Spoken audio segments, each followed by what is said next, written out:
country. Here she goes.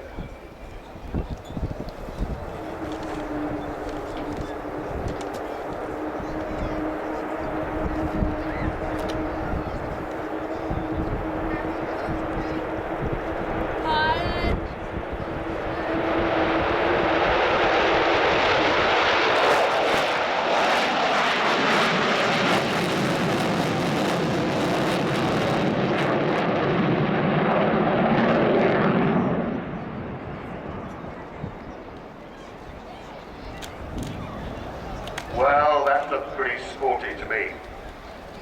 And there she is on the far side of the airfield.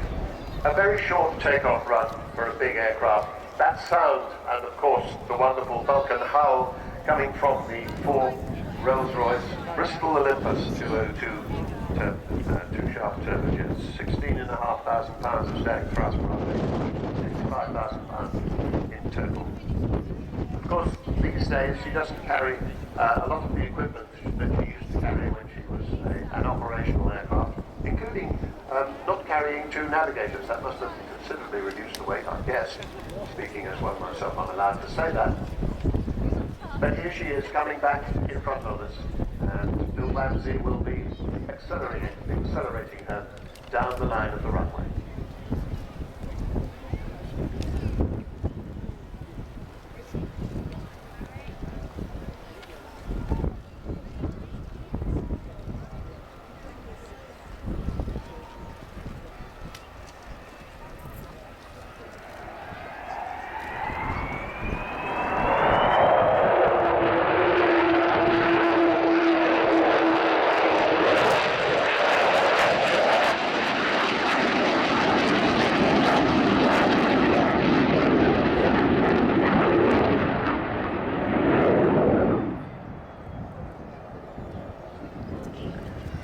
Of course, right at the end of her operational career in 1982, supported by no less than 11 Victor's tankers, Vulcan 607 hit the centre line of the runway at Port Stanley and Falkland Islands with one bomb and the edge of the runway with another, making that runway unusable for a short time at any rate for Argentine fast jets. Until the Gulf War, it was the longest bombing raid in history, 7,760 miles round trip, roughly the same distance as from here to Bali in one hop. It took no less than 18 air-to-air refuelings to achieve that. That aircraft, 607, is now static at RAF Waddington. What, of course, that attack really did was to tell the Argentines that, first of all, it probably wouldn't be a good idea to base their fast jets on the island, but mainly that if things got really nasty, the Royal Air Force could actually reach their mainland. So, here she is coming back in towards us on the V axis, coming back straight across the airfield, and she'll go up into a spiral climb.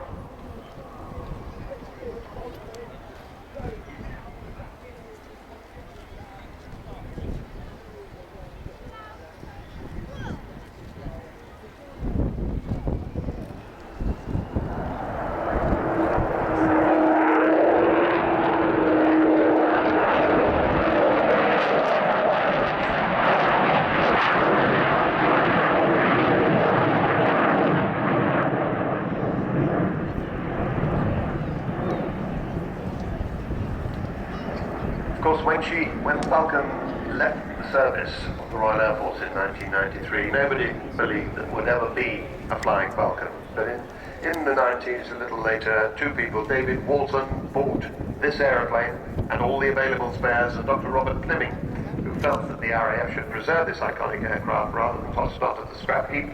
The RAF didn't have the money to do that, and the end result was the Vulcan to the Sky Trust.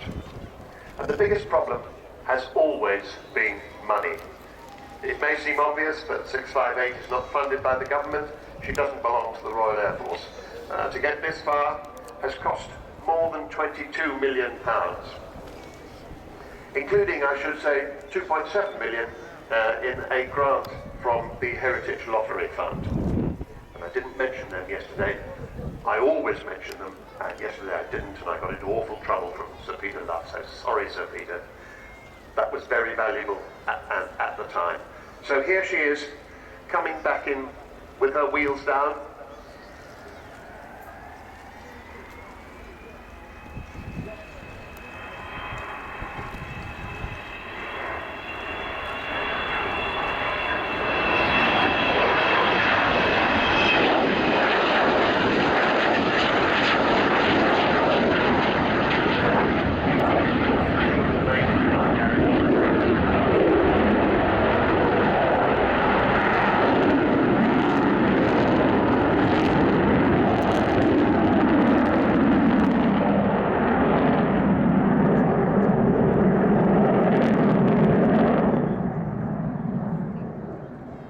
Talking about the money, and the rest of, or much of the rest of that £22 million has just come from you wonderful people.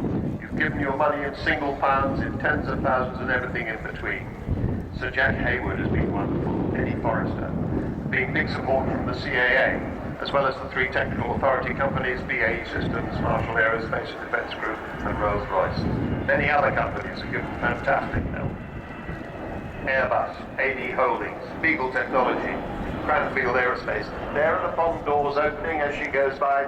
You get a glimpse of the size of that bomb bay there, and you'll be able to see the bomb doors closing as she comes back round in front of us again. That enormous bomb bay, of course, the heart of the bomber, that was what carried the 21 1,000-pound bombs all the way to the Falkland Islands. So 10 tons or so, a staggering amount.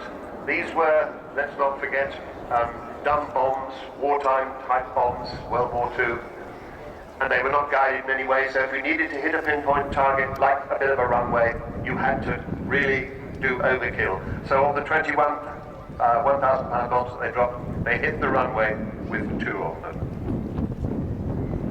Let me just finish those companies to whom we owe so much. Beagle Technology, Cranfield Aerospace, Goodrich, Kearsley Airways, Meggitt, Messier Doughty, and Serco. Now as she comes round this time, you will see the bomb bay doors closing. At the moment, the bomb bay just holds the names of lots of people.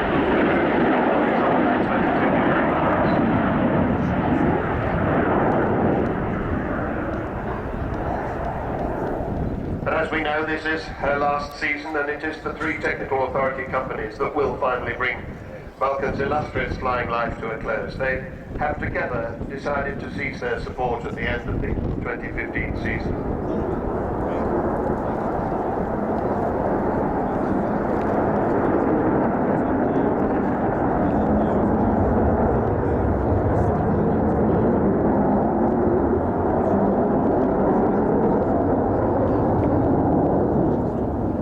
Without the support of the three technical authority companies under Civil Aviation Authority regulations, Vulcan will be prohibited from flying. She will lose her permit. So it isn't about funding, although of course funding remains difficult. It's still costing £2 million a year to run her. And it's not about the supply of spare parts. It is about the mandatory third-party support. Now, she is still as safe as any aircraft flying today, but she's done 10% more hours than any other Vulcan before.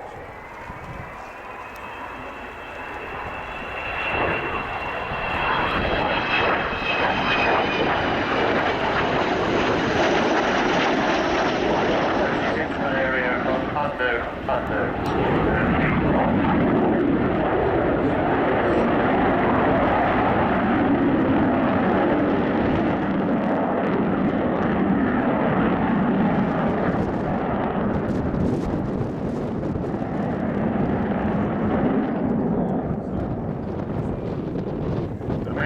Her excellent safety record requires the expertise that is increasingly difficult to find. She's still being enjoyed by around 3 million people every year, 50% more than 3 years ago, and she's going to do probably another 20, maybe more air shows this year, so you do have other chances to see her. When she's finished, she's going to become part of an extraordinary team at her home base of Hobbiton Airport, Oxford, Sheffield, otherwise known as the Vulcan team and the Aviation Skills Partnership are going to create a new life for her. It's the centerpiece of the ETNA project. It'll be an aviation academy and heritage skills center. It'll showcase technological achievements best things to fly, things like fast taxi or 558.